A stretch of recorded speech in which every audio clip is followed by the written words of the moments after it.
¿Sabías que el comportamiento del agua en movimiento puede predecirse con un solo número? A esto se le llama el número de Reynolds, que es un valor clave que nos indica si el flujo es laminar, turbulento o está en una fase de transición. El número de Reynolds relaciona la velocidad del flujo, su viscosidad y una dimensión característica del sistema. Cuando este número es bajo, el flujo se vuelve de forma ordenada y suave, que es un flujo laminar. Pero si es alto, el agua se vuelve caótica, con remolinos y mezcla, y esto es un flujo turbulento.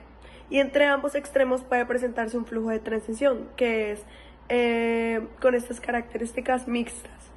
En este video veremos cómo se manifiesta en situaciones reales. En una ventana hidráulica observamos un salto hidráulico donde el agua cambia bruscamente de un flujo rápido y delgado a uno más lento y profundo. Aquí el número de Reynolds es alto y el flujo se vuelve turbulento con remolinos y gran disipación de energía. En una compuerta parcialmente abierta el agua fluye de forma más ordenada.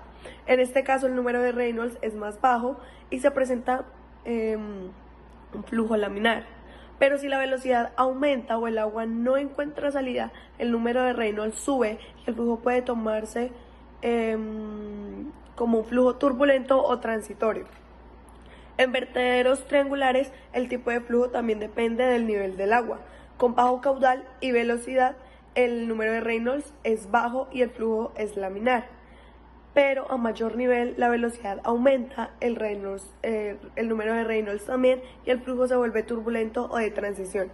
Además, veremos cómo la inclinación, obstrucciones o la forma del vertedero influyen o pueden modificar o cambiar la velocidad y el caudal, cambiando así el número de Reynolds y el comportamiento del flujo. Los fluidos pueden moverse de distintas formas, según cómo se comporten sus partículas al desplazarse. Como primero tenemos el flujo laminar, donde las partículas de este fluido se mueven en capas paralelas sin mezclarse. Es suave, ordenado y ocurre a baja velocidad, y de acuerdo al número de Reynolds es menor a 2000. Segundo, el flujo turbulento. Este es caótico, con remolinos y mezcla entre las capas del fluido. Aparece a altas velocidades o cuando hay obstáculos en el camino. Según el número de Reynolds, es mayor a 4000. Y por último, tenemos al flujo turbulento. Es el estado intermedio entre laminar y turbulento. Ocurre cuando el número de Reynolds está entre 2000 y 4000. Es inestable y pues es difícil de predecir. En la ingeniería civil, el tipo de flujo influye en el diseño, así que vamos a mirar la aplicación en el diseño de sistemas hidráulicos. Como primero tenemos en tuberías de agua potable y saneamiento. Se prefiere un flujo turbulento moderado para evitar sedimentación, pero no tan intenso que cause desgaste o pérdidas de fricción excesiva. También se aplica en canales abiertos y drenajes pluviales. Se analiza el tipo de flujo para saber si se necesita revestimiento, compuertas o disipadores de energía. Y por último tenemos el sistema de riego y presas. Se estudia el flujo para evitar erosión en compuertas o tuberías.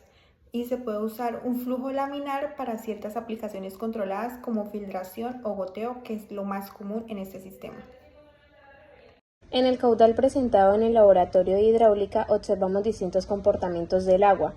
Se obtuvieron 3 obstáculos diferentes y en cada obstáculo se pudo presentar 3 tipos de flujos diferentes. En la ventana hidráulica ocurre el salto hidráulico, donde el flujo cambia bruscamente de supercítrico, o sea rápido y delgado, a subcrítico, lento y profundo. Aquí se presenta un flujo turbulento con remolinos y mucha energía.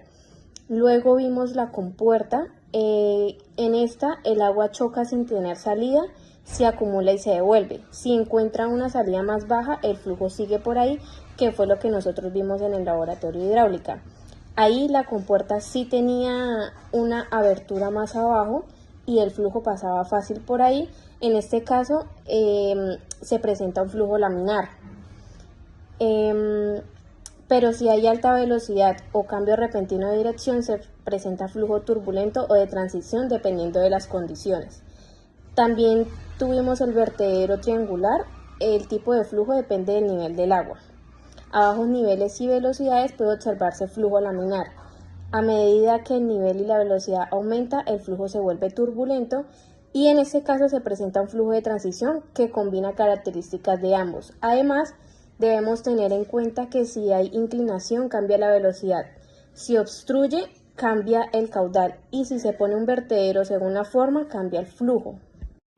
Conclusiones. El número de Reynolds es la clave para poder entender el flujo, ya que con este número, ya que es adimensional, nos permite predecir si el fluido se moverá de forma ordenada o caótica, como se puede evidenciar en la práctica de laboratorio. Se puede observar que dependiendo de los obstáculos que se colocaban en el canal, como ya dijo anteriormente mi compañera, el fluido iba cambiando, su flujo iba cambiando. Pasaba de laminar a turbulento dependiendo del obstáculo que se le colocara al canal. Flujo laminar versus turbulento. El número de Reynolds, como ya dije anteriormente, nos permite predecir, por así decirlo, si el fluido se comportará de manera laminar o de manera turbulenta. Si el número de Reynolds es bajo, el fluido será transportado o se comportará de manera laminar. Si es alto, este se comportará de manera turbulenta. Aplicaciones en la vida real. El número de Reynolds tiene demasiadas aplicaciones en la vida real, en la ingeniería o en la vida diaria.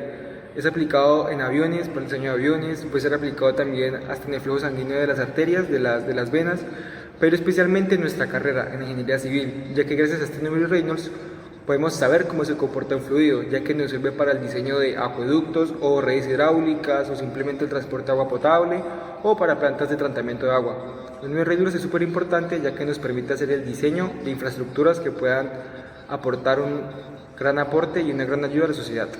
Muchas gracias.